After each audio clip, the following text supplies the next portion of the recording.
Good morning my dear students. Last પીરિયડમાં આપણે page number 48 unit 5 Rani ki Vav ત્યાં સુધી કમ્પ્લીટ કરેલું. આજે આપણે પેજ નંબર 49 ઉપર આગળ કરીશું. બરાબર ધ્યાન આપજો. After Vishnu next important statue of Parvati. Vishnu ભગવાન પછી સૌથી અગત્યની મૂર્તિ જો કોઈ હોય તો એ પાર્વતીજીની છે. Nearly 15 galleries have the sculptures of Parvati. લગભગ 15 ગેલેરીઝ 15 જેટલી ગેલેરીઓ પાર્વતી દેવીની મૂર્તિની બનાવેલી છે.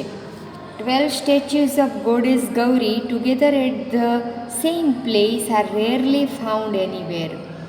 જુઓ દીકરીઓ શું કહે છે, 12 જેટલી મૂર્તિઓ માતા ગૌરીની, ગૌરી એટલે પાર્વતીજીની એક સાથે હોય એક જ જગ્યાએ એવું ભાગ્યે જ ક્યાંય જોવા મળે છે. એનીવેર એટલે ક્યાંય પણ. The sun temple of Modhera has it. મોઢેરાના સૂર્ય મંદિરમાં તે છે. This vav has also all the 12 statues of Gauri, namely આ વાવમાં માતા ગૌરીની 12 જેટલી મૂર્તિઓ જે છે એના નામ આ પ્રમાણે છે: ઉમા, પાર્વતી, ગૌરી, લલિતા, શ્રિયા, કૃષ્ણા, મહેશ્વરી, રંભા, સાવિત્રી, ત્રિસંદા, તોતલ એન્ડ ત્રિપુરા. બિસાઇડ્સ એટલે તદ ઉપરાંત there are many statues of gods and goddesses. તદ ઉપરાંત ઘણી મૂર્તિઓ ઈશ્વરની, દેવ અને દેવીઓની છે. Such as Ganesh, Agni, Vayu, Surya, Bhairav, Chamunda, Brahma, Indra, Indrani, Vaishnavi, Varahi, Mahalakshmi, Kuber, ETC etcetera. આ બધા જ દેવદેવીઓની મૂર્તિઓ પણ આવેલી છે. There are also some of the real sculptures of gods. ઈશ્વરની, દેવની ભાગ્યે જ જોવા મળતી મૂર્તિઓ અહીંયા કેટલીક આવેલી છે. બીજે ક્યાંય જોવા ન મળે પણ અહીંયા જ જોવા મળે, ભાગ્યે જ જોવા મળે એવી મૂર્તિઓ પણ એમ કે અહીંયા આવેલી છે.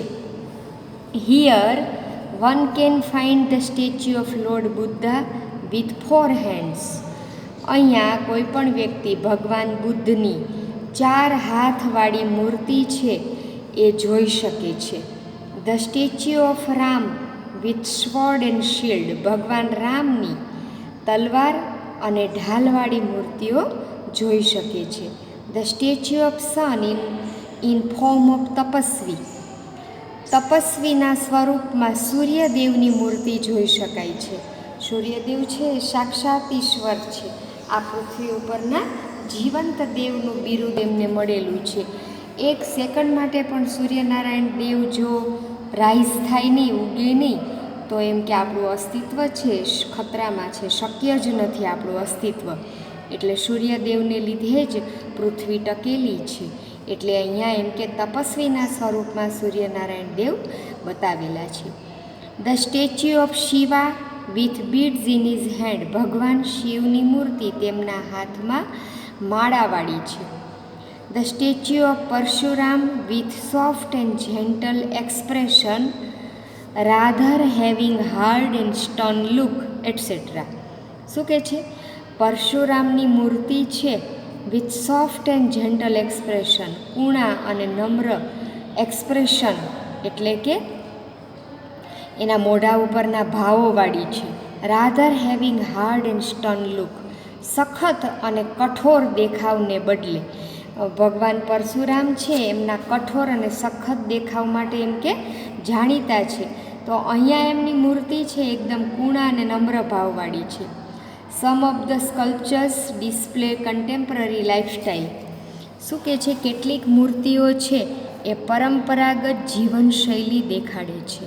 ફોકટેલ્સ લોકનૃત્ય બતાવે છે. એનિમલ એન્ડ હ્યુમન ઇન્સ્ટિંક્ટ્સ પ્રાણીની અને માનવની વૃત્તિ બતાવે છે. They reveal artistic vision and unique imagination of sculptors. They reveal તેઓ બતાડે છે આર્ટિસ્ટિક વિઝન એટલે કલાત્મક દ્રષ્ટિ, and unique imagination of the sculptors. અજોડ કલ્પના, યુનિક એટલે અજોડ, જેની જોડ જડે નહીં એવી કલ્પના. ઇમેજિનેશન એટલે કલ્પના. ઓફ ધ સ્કલ્પ્ટર્સ એટલે શિલ્પકારોની અજોડ કલ્પના અને કલાત્મક દ્રષ્ટિકોણ છે એ તેઓ બતાવે છે. રિવીલ એટલે દેખાડે છે. તેઓ એટલે કોણ? આ બધા શિલ્પો. There are nearly 300 statues of apsaras. અપ્સરાની 300 જેટલી મૂર્તિઓ અહીંયા આવેલી છે. નિયરલી એટલે લગભગ 300 જેટલી. અપ્સરા એટલે કોણ? એવું કહેવાય છે કે એવી બધી કલ્પના છે કે સ્વર્ગમાં દેવોના મનોરંજન માટે નૃત્ય કરતી સ્ત્રીઓ એટલે અપ્સરાઝ. ધ સ્કલ્પચર, અપ્સરા ગુજરાતી શબ્દ છે દીકરીઓ, એને એસ લગાડીને એનું બહુવચન કરી નાખ્યું છે. જો ગુજરાતી શબ્દને લીધો છે એટલે 300 આપેલો છે. જુઓ 300 શબ્દ લખેલો છે, ગુજરાતી શબ્દ જ એમના એમ મૂકેલો છે. એટલે the sculptors presented a vast range of emotions and feelings on the faces of the apsaras. શિલ્પકારો છે એ વિશાળ રેન્જ, હારમાળા શેની? લાગણીની અને ભાવની અપ્સરાઓના ચહેરા ઉપર મૂકી છે. They display variety of different moods and situations. તેઓ દેખાડે છે વિવિધતા, અલગ અલગ મિજાજ અને પરિસ્થિતિની વિવિધતા તેઓ બતાવે છે. Most of them present Vishnu in his 10 different avatars. મોટા ભાગના તેમાં ભગવાન વિષ્ણુના 10 વિવિધ અવતારો છે. The most attractive sculptures are those of Vara, Vaman, Narasimha, Ram, કલ્કી એન્ડ મહિષાસુર મર્દિની. સૌથી આકર્ષક શિલ્પો જો કોઈ હોય તો તે વારા, વામન, નરસિંહ, રામ, કલ્કી અને મહિષાસુર મર્દિનીના છે. The apsaras with 16 different makeup styles add to the grace of these unmatched structure. 16 અલગ અલગ અવતારોમાં જે અપ્સરાઓ છે એ અપ્સરાઓની મેકઅપ સ્ટાઇલ એટલે શણગારની જે પદ્ધતિ છે, add to the grace of these unmatched sculptures, એ ઉમેરો કરે છે. એડ એટલે ઉમેરવું, ઉમેરો કરે છે. શેનો ઉમેરો કરે છે?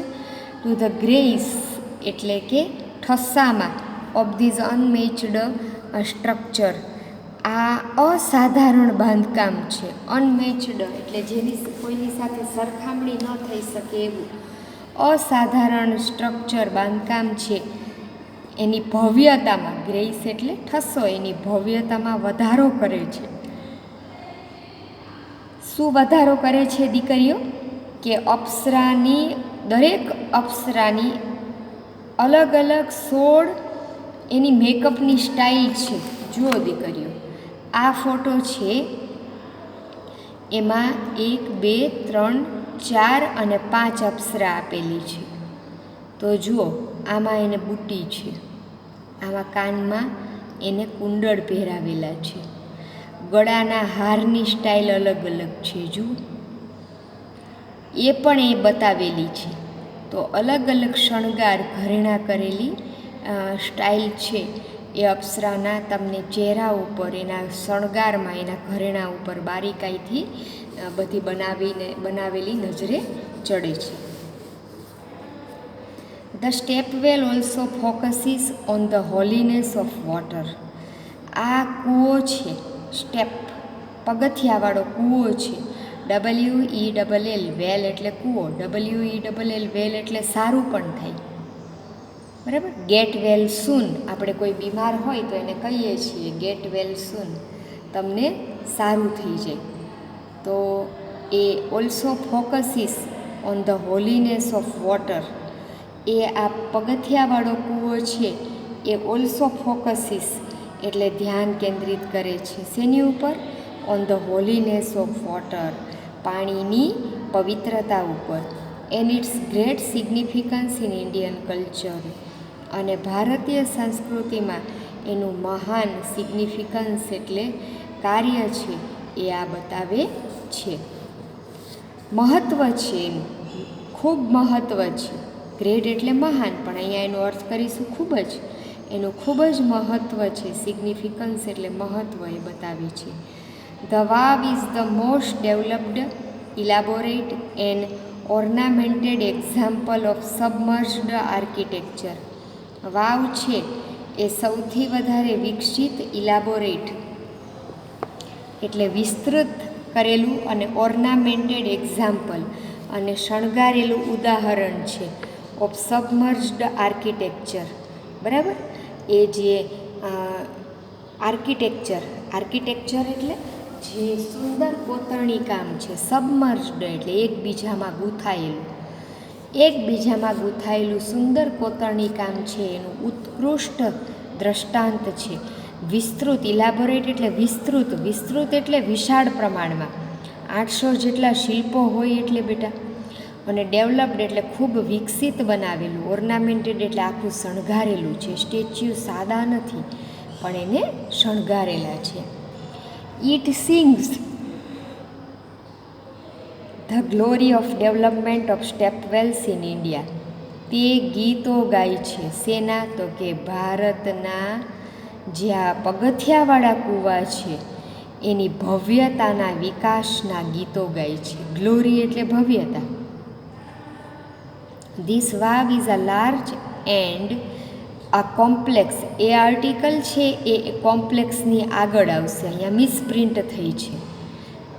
This vav is a large and a complex type of stepwell. આ વાવ છે એ લાર્જ એટલે વિશાળ અને કોમ્પ્લેક્સ એટલે જટિલ શૈલીનો પગથિયાવાળો કૂવો છે આ વાવ. જટિલ એટલે ગૂંચવાડા ભરેલો. બરાબર, તમારે એને જોવી હોય તો લાંબો સમય જોઈએ. એક જગ્યાએથી બીજી જગ્યાએ જવા માટે એક ગેલેરી એટલે કે લોબી રહી ન જાય એ ધ્યાન રાખવું પડે. એવું ક્યાંથી ક્યાં જવું એ જોવા માટે નક્કી કરવું પડે, વિચારવું પડે, એવો એક આ પગથિયાવાળો કૂવો છે. It has ornamented panels of sculptures. તેમાં ઓર્નામેન્ટેડ એટલે શણગારેલી, પેનલ્સ ઓફ સ્કલ્પચર શિલ્પોની હારમાળાઓ છે. It lay buried under the mud. તે મડ એટલે કાદવની નીચે દટાયેલી હતી. લે બ્યુરીડ એટલે દટાયેલી હતી, મડ એટલે કાદવની નીચે. ડ્યુ ટુ ફ્લડ્સ ફર્સ્ટ, સૌથી પહેલાં પૂર આવતા એને કારણે. એન્ડ ધેન અને પછી vanishing of the river Saraswati. Saraswati દેવી અદૃશ્ય થઈ ગઈ એટલે આ વાવ દટાઈ ગઈ. It was hidden under the layers of silt for almost 7 centuries. તે હિડન એટલે દટાયેલી હતી, છુપાયેલી હતી. Under the layers of silt. Layers એટલે પડ, શિલ્ટ એટલે કાદવ. જો દીકરીઓ, ઉપર નીચેનો શબ્દ કુદરતી એક્ઝેક્ટ ઉપર નીચે ગોઠવાયો છે, બંને સમાનાર્થી છે. મડ એટલે કાદવ, શિલ્ટ એટલે કાદવ. કાદવના પડ નીચે તે છુપાયેલી હતી, દટાયેલી હતી. ફોર ઓલમોસ્ટ 7 centuries, લગભગ 7મી સદી સુધી. The Archaeological Survey of India ASI took a great care to preserve this structure. Archaeological survey of India, આ જે ડિપાર્ટમેન્ટ છે ઐતિહાસિક સ્થળોની જાળવણી અને સુરક્ષાનું ધ્યાન રાખે છે, ASI archaeological survey of India, તેણે ખૂબ જ કાળજી લીધી. ટુ કે ગ્રેટ કેર એટલે ખૂબ જ કાળજી લીધી. ટુ પ્રિઝર્વ ધીસ વાવ, આ વાવનું સંરક્ષણ કરવામાં, જાળવવામાં. પ્રિઝર્વ એટલે જાળવવું. હવે હું તમને રસોડાની રીતે સમજાવીશ એટલે દીકરીઓ તમને તરત જ ખ્યાલ આવી જશે. પ્રિઝર્વ એટલે જાળવણી કરવી. તો જુઓ, આપણે બહારથી સોસ, જામ કે પછી ચટણી કે એવું લાવતા હોય તો એમાં પ્રિઝર્વેટિવ હોય, એડેડ પ્રિઝર્વેટિવ. અંદર વસ્તુઓની સૂચના હોય ને એમાં આવું લખેલું હોય, એડેડ પ્રિઝર્વેટિવ. એટલે કે આ વસ્તુ બગડે નહીં અને સુરક્ષિત રહે એના માટે એમાં એવા રસાયણો નાખેલા છે જેને પ્રિઝર્વેટિવ કહેવાય. In February 2013, ASI nominated this vav for the world heritage site. ફેબ્રુઆરી 2013માં ASIએ આ વાવને વિશ્વ વારસાના સ્થાનોમાં નામ આપેલું છે, નામ નોંધેલું છે. નોમિનેટેડ એટલે નામ નોંધેલું છે વિશ્વ વારસાના સ્થાનોમાં. વિથ ધ એક્સેલન્ટ ટીમવર્ક, શ્રેષ્ઠ ઉત્તમ ટીમવર્ક એટલે સમૂહ કાર્યને લીધે બાય ધ એએસઆઈ દ્વારા શ્રેષ્ઠ સમૂહ કાર્ય કરવામાં આવ્યું છે એને લીધે and state government of Gujarat અને ગુજરાત રાજ્ય સરકાર દ્વારા it got recognition by the UNESCO દ્વારા એને પરિચય ઓળખાણ મળેલી છે.